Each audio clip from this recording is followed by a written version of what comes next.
Hey VFC fam, it's your boy Joshua Tech Dev Walker, your venti fried chicken author and global cloud slinger.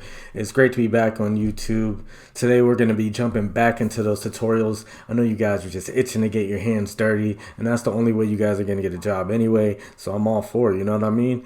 And so today we're going to be building a S3 website, static website, and I like to say that because you can't use dynamically generated stuff like language like PHP. You can't have like a WordPress site on S3. You can do a single page apps, but maybe that'll be like another tutorial, so let me know if you guys are interested. But yeah, the reason I'm advertising this as free-ish is because you can actually have a free S3 website, but the bad thing is you won't have a friendly domain name, so somebody will have to type in alphabetsoup.com to basically find where your code lies and see your portfolio or whatever. I mean, that still might work if you're doing like your portfolio site, you don't want to pay for the domain, but the domain is pretty cheap. I know it's like less than $20 for a domain for a whole entire year. So I think if you're really trying to get a job, spend that money, make it so that you can market yourself through that URL. And so I just wanted to go kind of through the prereqs for that already. And before I say anything else, of course, if you like the content, you like the channel, definitely like and subscribe. You already know what's up. So we're going to go into our host is own. We only have one because we only have one domain right now and only really one, configuration here within Route 53, as this is like my demo account. So I like to throw away whatever I do right away after the tutorial, so I make sure I'm never incurring any costs, which is a good practice, by the way, if you're talking about, turn your stuff off and delete it if you're not using it at all. I have sev1nft.com. This is a NFT project I'm going to be working on over the next few months. I know you guys are already rolling your eyes about NFTs, but trust me, I think you might like this one. And maybe if you don't, then that's fine. As long as you still mess with the channel, that's all on you. So I'm copying this domain specifically, and we'll see in a second why. But the two prereqs is you have to have a domain name if you're trying to do that part of the configuration, as that would be kind of the last step. And of course you have to have an AWS account, but there's plenty of videos here on YouTube and all that stuff. I'm trying to get into stuff that's more real world and practical, and building internal sites or even client sites on S3 is something I've seen a lot, over the last year. So I think this tutorial will be really valuable. And I think how it applies to you directly is based on you probably needing a portfolio site. I'm sorry, I had a lot of coffee. And this would be a good cheap way for you to have a portfolio site and really flex your AWS knowledge, because it'll be on the vendor site. So with that, let's get right into it. So we were in Route 53. We're going into S3. That's where all of our code is going to be uploaded. We're going to be creating a bucket, and my URL name is sev1nft.com, and that's why I copied it. So unless you know it by heart and you've been just kind of baking on this idea forever, copy and paste that just so you have it in your clipboard already. One thing you're going to want to do is uncheck blocking all public access. Usually doing this would be a super duper no-no, but since it's a public website, obviously we need to allow that to happen. But if it was, of course, sensitive data, or really any proprietary stuff that you don't want the public to see, which is most of the time, then you would never uncheck this box. So just to say that, I might have to zoom in on my face for that one, because don't do that in a normal setting. We're not worried about versioning because this is like a demo, and we are not worried about tags at this time. And just to kind of move my face over here a little bit so it's easier for you to see, we would normally add encryption as well if we're talking about sensitive data.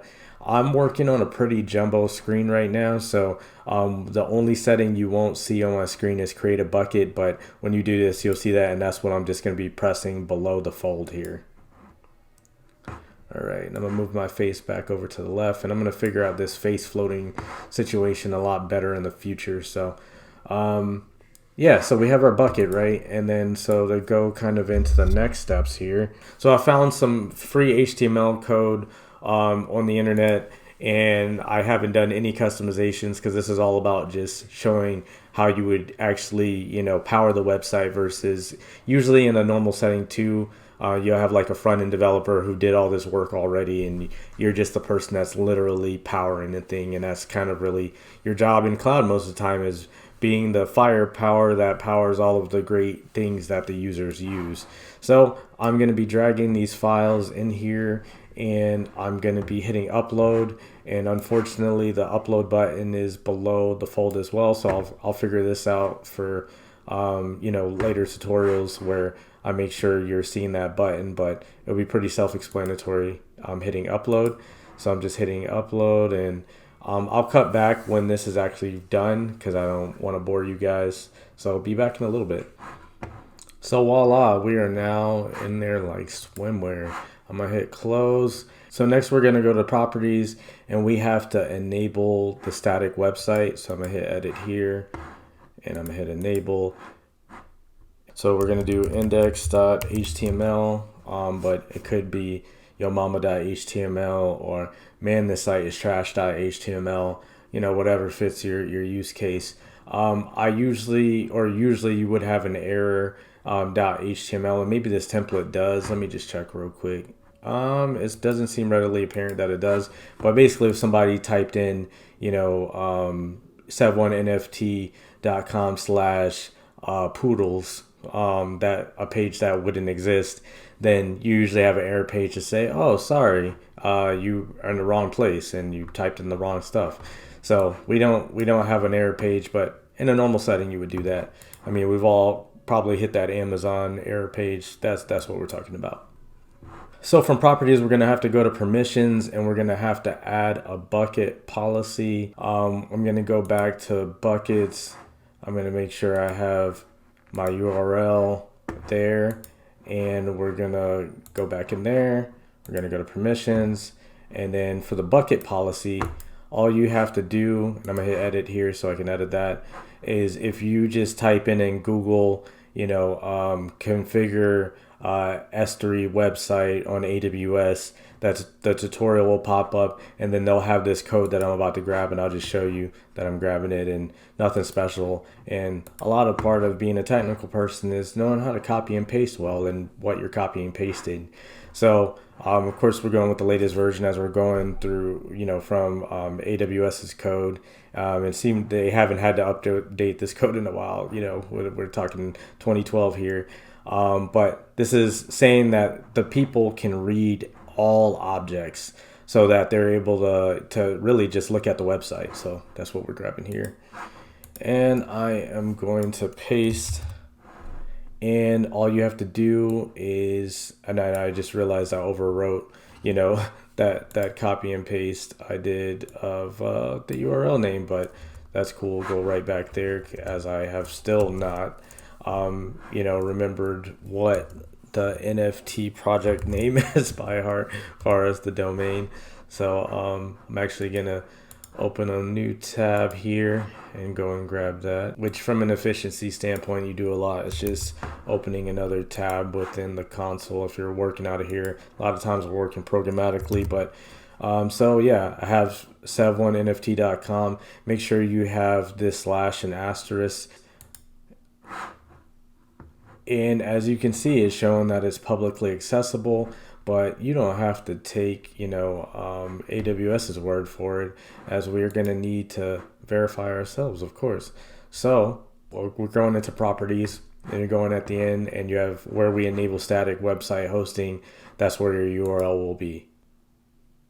And boom, as you can see, we have modern lighting website. Like I said, I did 0 customizations, as you can see. I like that guy's glasses frames, but we did the first objective. So if you wanted to stop here and you just had a portfolio website that you wanted to link to from your resume and didn't want to spend $0 at all, that probably would suffice. And then you would, prove the model. And if you're in an interview, you could just talk about how, well, if the client gave me a name, then I would do the next step. And then, but we do want to give like a domain name here. So what we're going to do now is we're going to go to Route 53, and we're going to go back into that one hosted zone that we have. Yeah, so from there, we're going to create a record, and we're going to keep it as an A record. We are going to make it an alias, and then from the S3 website endpoint is what we're going to be using for obvious reason, as where all of our code is hosted in S3. We're going to be going out of Virginia. That was kind of a terrible accent. But I'm on the East Coast. Oh my gosh. So that's where we're gonna go ahead and deploy, and then we're gonna hit create records, and boom. And then it probably will take a second to propagate, so we're just gonna see pending. I'm impatient, pending. All right, I'll just cut back when when it's ready. So let's try out sev1nft.com. And boom, look at us. Man, this is like, I don't see any description of Sev1NFT. It's really weird. Just kidding. If somehow you're weirdly tuning in at the end of this video, I did not change any of this boilerplate at all. But as you can see, it's easy to stand up pretty quickly to stand up a website here. If you have a little bit of HTML and CSS know-how, you can definitely modify a template like this to make it your portfolio, have some links to your code and all that stuff, as far as like when you're trying to get hired. And let me know, if you want me to do some of those other tutorials. I know one thing we didn't do here is add the sev1nft.com, which we could do in a subsequent tutorial if you're interested, and that could be a real short but nice one. Also, if you're interested in me doing any like network routing tutorials, or really just let me know what you guys want to know, and I'm happy to make videos on it. Thank you guys for tuning in. As always, train, inspire, relate, Cloud Gang.